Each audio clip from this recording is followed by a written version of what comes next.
a chilly evening in Stockholm, where the waters of Lake Mälaren reflect the dim lights of a city that has seen Agnetha Faltskog through her brightest successes and her deepest struggles. At 74, Agnetha sits comfortably in a quiet, dimly lit room, finally ready to speak openly about her past. Her words are careful yet brave, and her voice, now softer but still carrying the emotional clarity that once brought ABBA's songs to life, reveals a hidden story. For decades, fans wondered what really happened between Agnetha and her former husband, Bjorn Ulvaeus, the man she divorced in 1980. Now she's ready to explain, in her own words, why she made that difficult decision. Think of it, the 1970s were the golden years of ABBA, a Swedish pop phenomenon that took the world by storm. With Bjorn and Benny composing unforgettable hits and Agnetha and Annie Fried adding those signature harmonies, ABBA's sound was unstoppable. To fans, Agnetha and Bjorn seemed the ideal couple, the Swedish hit pair.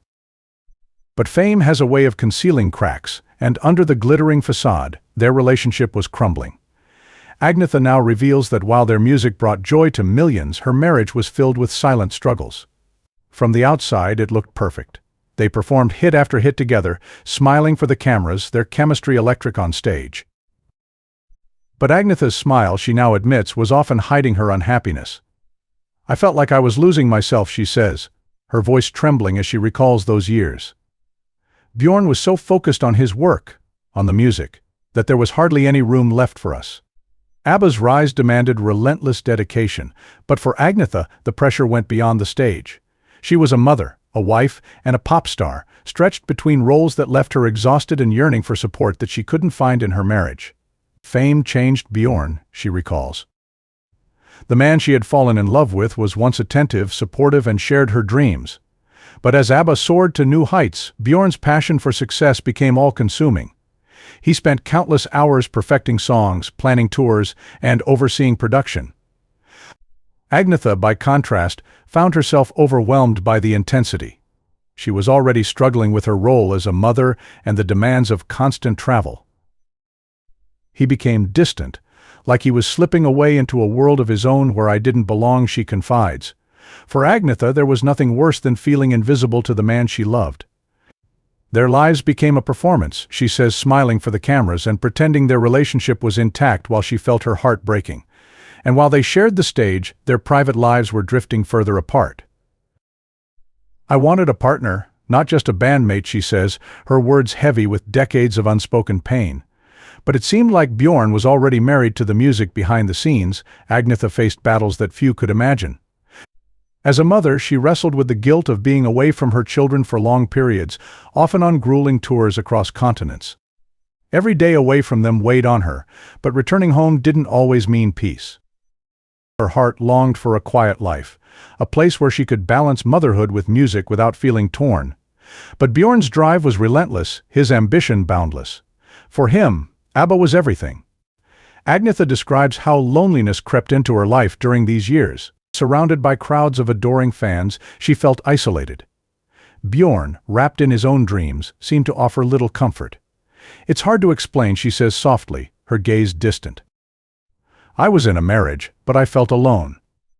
And that loneliness, it wears you down. The walls of her home, once a sanctuary, had become a reminder of her isolation.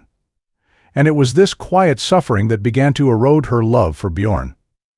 The tension between them was rarely expressed in explosive fights, she explains. Instead, it simmered under the surface, growing with each day of silent discontent. There were small things: Bjorn's dismissive remarks, his focus on work above all else, and his need for control over every detail, even outside the music. Agnetha felt trapped, as if she was losing her voice not just in the music but in her life. One instance she recalls vividly was during a rare evening when they had time alone, away from the band and the industry demands. She had poured her heart out, hoping he'd understand her need for balance and peace. But Bjorn, ever the pragmatist, brushed her off, saying they needed to stay strong for the sake of ABBA. It felt like a slap in the face, she says, her eyes misting over as she revisits the memory. "It was as if my feelings didn't matter. He was so wrapped up in his world that he couldn't see my pain." After years of suppressing her own needs, Agnetha reached her breaking point. It wasn't one dramatic incident but a realization that her happiness and her identity had been slipping away. I remember waking up one morning and feeling empty. She shares, her voice barely above a whisper. She looked in the mirror and saw a woman who had given everything to a relationship that seemed to only take. It was a painful moment, but one that brought clarity. She could no longer live as a shadow of herself.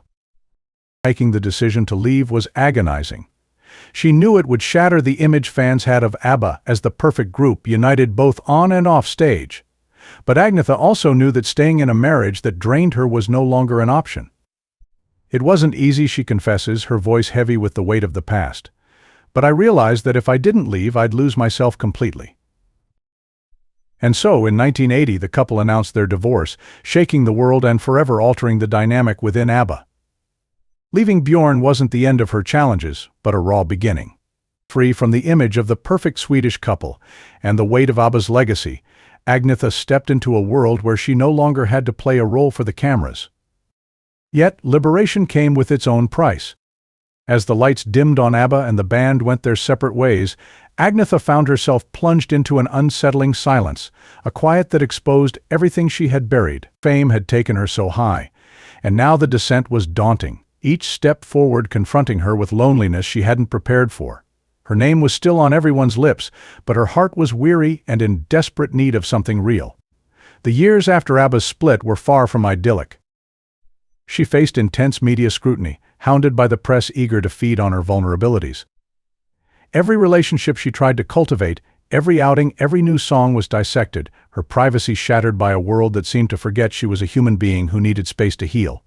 Isolation became both a choice and a necessity. She retreated to the Swedish countryside, finding solace in nature, where the rustling trees and open skies offered comfort that no stage or spotlight ever could. Her days became simpler, grounded in the rhythm of nature, a world away from the glitzy chaos she had once lived. But finding peace wasn't easy. Even as she withdrew, memories of her past weighed heavily on her, moments of joy and pain intertwined, with Bjorn's face forever linked to both. I needed to understand who I was without ABBA, and without Bjorn, she reflects. Agnetha's heart, once filled with the thrill of stardom, was now learning to beat to a quieter life. It was a struggle to let go of the dream they had once shared, a vision that seemed to linger in every corner of her life. There were days when she questioned her choices, wondering if walking away had been the right decision. But deep down, she knew she could never go back to a life that had nearly consumed her. Slowly, Agnetha rebuilt herself, piece by piece. With each year, she grew stronger, her sense of self returning like a lost friend. She poured her soul into her solo music, creating albums that were a reflection of her own experiences, her own story. Her voice, still carrying the same haunting beauty, took on new layers of vulnerability and resilience. Fans heard her pain, her triumph, and her journey, and it resonated deeply, drawing new audiences who saw in her songs a glimpse of their own struggles. Her music became a mirror of her healing, a testament to a woman finding herself after years of giving so much to everyone else. Today, at 74, Agnetha has come to terms with the choices that once weighed on her like an anchor. She understands now that leaving Bjorn was not a failure or a loss, it was a necessary act of self-respect.